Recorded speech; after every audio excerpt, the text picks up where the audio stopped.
Bonjour à tous, je vais vous présenter le projet Oiseaux de France, qui est une mise à jour du précédent atlas des oiseaux de France. Donc on l'appelle Oiseaux de France et pas Atlas des oiseaux de France, car on considère que cette démarche se démarque des précédents atlas, car on essaie de répondre à des questions un petit peu différentes. Et c'est ce que je vais vous présenter dans la suite de l'exposé. Donc moi je m'appelle Jérémy Dupuis, je travaille au service connaissance de la LPO France et je serai en charge du pilotage de cette ODF pour les 3 prochaines années. Alors afin de mener des politiques de conservation performantes, il est nécessaire d'assurer une surveillance régulière de notre avifaune et c'est exactement l'objet des démarches d'Atlas, qu'ils soient nationaux et locaux, car périodiquement ils permettent de mettre à jour les aires de répartition des différentes espèces, également de mettre à jour les tailles de population lorsque nous en avons la possibilité. Et toutes ces données également servent à mettre à jour les statuts de conservation, notamment par l'intermédiaire des listes rouges. Donc en parallèle de ces dispositifs d'Atlas qui reviennent régulièrement, on a un ensemble de suivis permanents de l'avifaune. Donc ce sont les suivis Viginature avec le stock, le choc, également l'observatoire rapace, l'enquête sur les nicheurs rares et menacés, le comptage de la mi-janvier, donc du wetland international, etc. Et également, on a un certain nombre d'enquêtes thématiques périodiques. Donc, c'est ces enquêtes qui ciblent un cortège d'espèces et qui régulièrement, tous les 6 ou les 10 ans, se mettent à jour avec une longue phase de terrain sur une saison ou 2 saisons de printemps, comme c'est le cas pour les hérons coloniaux ou encore l'enquête sur les oiseaux marins nicheurs côtiers. Donc, qu'est-ce que le rapportage directive oiseaux? Donc, le rapportage directive oiseaux nous est demandé par la Commission européenne, donc à l'ensemble des États membres. Et donc, c'est un travail qui permet de mesurer les avancées dans la mise en œuvre de la directive oiseaux. Donc, pour chaque espèce d'oiseaux qui se reproduit sur notre territoire, une partie des espèces qui hivernent et aussi une partie des espèces migratrices, la Commission européenne nous demande des informations sur les estimations de taille de population, les tendances démographiques, la distribution et les tendances de distribution, les pressions et menaces et les tableaux de chasse pour les espèces qui sont chassables. Donc ce dernier rapportage a eu lieu en 2019 et quelles leçons avons pu nous tirer? Donc tout d'abord, c'est l'importance des dispositifs de suivi existants, donc ceux que je vous ai déjà présentés, d'où l'importance de maintenir et de renforcer l'ensemble de ces suivis. Et la seconde leçon, c'est de nombreuses lacunes de connaissances, notamment sur les estimations de taille de population, pour près de 60% des espèces d'oiseaux de France métropolitaine. Ce qui nous demande d'innover et d'améliorer la collecte de données pour essayer de répondre de manière plus robuste à ces questions d'estimation de taille de population. Et c'est comme ça un petit peu qu'est né le projet ODF. Donc à l'horizon 2024, où se situera la fin du projet, nous allons tenter de répondre à trois objectifs principaux. Tout d'abord, actualiser la distribution des espèces en France par un dispositif d'atlas permanent. Donc ça, c'est vraiment la mission première des atlas, c'est-à-dire mettre à jour les cartes de répartition. Pourquoi un atlas permanent? Car aujourd'hui, avec le développement des bases de données naturalistes de type Faune Charente-Maritime, on a un flux de données qui arrive en continu sur les bases et qui nous permettent finalement de mettre à jour un atlas de manière permanente et automatique. Le deuxième objectif, c'est obtenir des tendances démographiques et des estimations de taille de population nicheuse pour un maximum d'espèces à l'échelle du pays. Donc les tendances démographiques, finalement, on a déjà un certain nombre d'outils qui nous permettent de les mesurer, comme le stock, mais il est nécessaire de booster ces dispositifs et d'essayer d'en faire beaucoup plus. Par contre, sur les estimations de taille de population, actuellement, nous n'avons pas forcément de dispositif dédié à ça, et c'est là que repose le principal challenge d'ODF. Et enfin, diffuser les résultats sous la forme de fiches espèces via un portail dédié qui sera régulièrement mis à jour. Donc, on va un peu couper avec la démarche classique des précédents atlas, à savoir la publication d'un gros bouquin qui demande énormément d'investissement pour la rédaction, la correction, l'édition, etc. Donc, dans le cadre d'ODF, on a décidé de sortir de cette démarche de publication, mais par contre de mettre à disposition publiquement sur un site internet dédié des fiches espèces dans lesquelles on retrouvera toutes ces informations. Donc, quel périmètre pour cet atlas? Donc, bien entendu, la France métropolitaine, mais également les départements et les territoires d'outre-mer.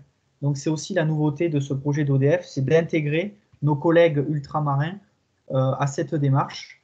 Donc, plusieurs déjà projets sont en commun avec eux, notamment l'Atlas des oiseaux marins nicheurs d'outre-mer, également un observatoire des oiseaux nicheurs mondialement menacés, et également certains départements d'outre-mer déclinent les dispositifs comme le stock, avec la participation de l'OFB, et sont déjà très performants sur les questions qui nous intéressent.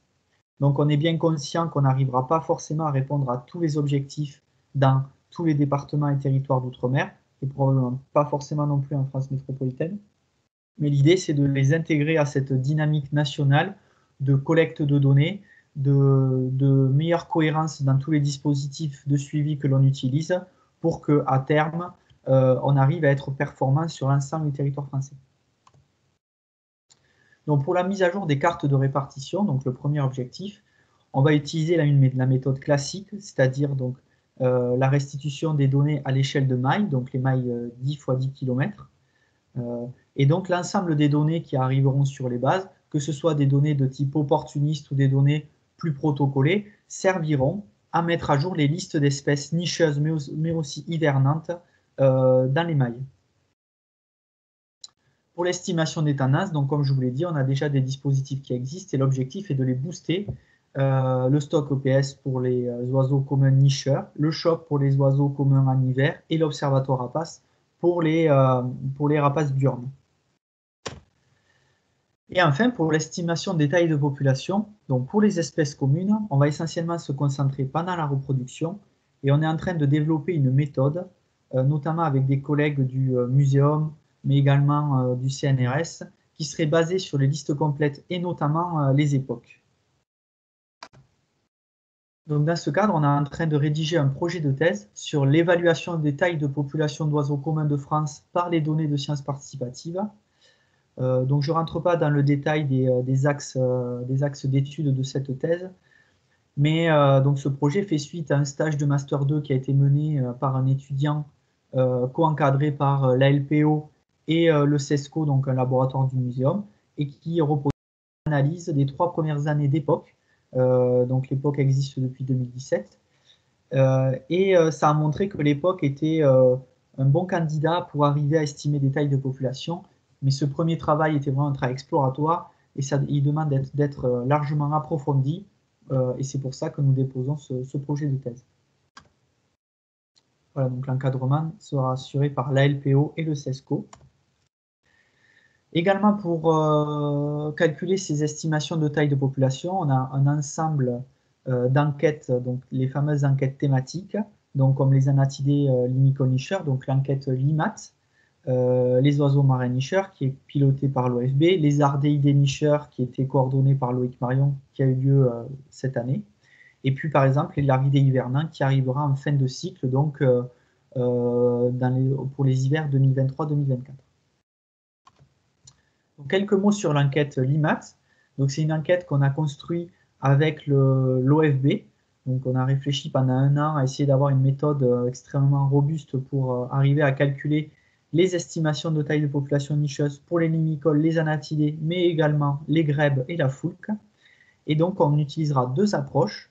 Une approche qui est plutôt exhaustive, c'est-à-dire la visite systématique de tous les sites de reproduction connus d'une espèce. Par exemple, pour le courlis cendré ou le gravelot à collier interrompu sur les côtes atlantiques. Et une autre méthode, une autre approche, par échantillonnage, où là, on devra prospecter des mailles de 500 mètres de côté qui seront placées de manière aléatoire dans les habitats favorables à ces espèces. Donc cette enquête LIMAT a été officiellement lancée au mois de novembre, enfin en tout cas les documents de présentation ont été distribués à l'ensemble des référents locaux. Donc si vous êtes intéressé, je vous invite à vous rapprocher de vos coordinateurs locaux associatifs.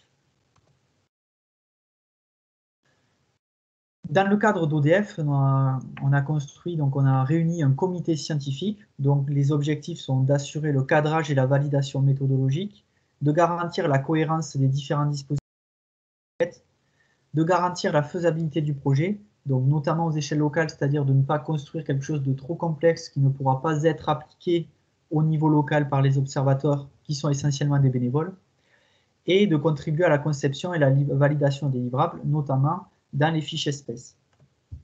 Donc, il est composé actuellement de 24 personnes, 2 universitaires qui viennent du CESCO, 2 membres de l'UMS Patrinat qui est en charge notamment de la coordination du rapportage directif oiseaux, donc c'était important de les impliquer là-dedans, une personne de l'OFB, une personne de la LPO France et différents représentants du réseau associatif.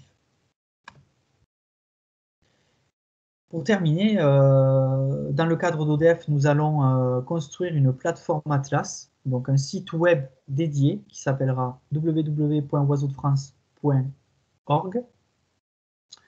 L'objectif de cette plateforme, c'est vraiment d'être un outil de restitution des informations et non pas un outil de collecte des données. Donc la collecte de données restera sur les outils qu'on a l'habitude d'utiliser, Fonds Charente-Maritime, Fonds de France, Naturaliste, ou même d'autres bases de données pour certaines structures qui n'utilisent pas les sites Visionature. Mais sur la plateforme Atlas, ce sera vraiment un outil de restitution. Donc on ira récupérer les données sur les bases qui collectent et on va les transformer pour pouvoir les restituer de manière intelligible sur la plateforme Atlas. Donc dans cette plateforme, on aura tout d'abord un premier module, un module d'aide aux prospections de terrain, qui sera disponible tout au long de la période de l'ODF et qui permettra, à l'échelle de maille, de disposer de listes d'espèces potentielles, c'est-à-dire des espèces qu'on peut potentiellement trouver dans la maille, et en fonction des données qui arriveront sur les bases, un certain nombre de ces espèces seront détectées et du coup se cocheront dans la liste des espèces potentielles.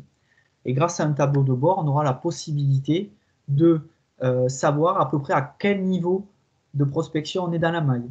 J'ai détecté 80% des espèces potentielles, et parmi ces 80%, il y en a 75% qui ont un statut de nicheur certain.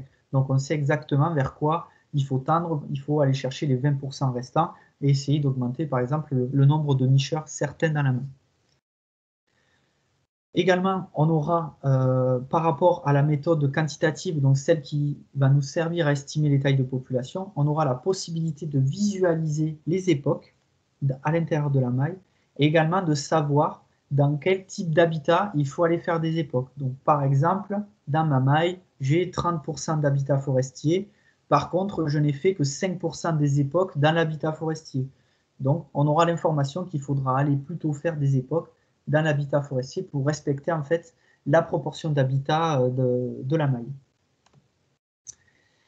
Et donc, dans un second temps, on restituera l'ensemble de ces résultats, l'ensemble des livrables finaux sous la forme de fiches espèces, un petit peu sur la base de ce qu'ont fait nos collègues suisses, donc des fiches espèces en ligne avec un court texte, des cartes de répartition, avec des cartes également de modélisation, l'estimation de taille de population nicheuse, les statuts de conservation et également la tendance démographique issue du stock EPS. Bref, l'ensemble des résultats les plus mis à jour possibles qui seront disponibles sur une fiche espèce publique, tout le monde pourra voir, et probablement exportable en PDF. Merci pour votre attention.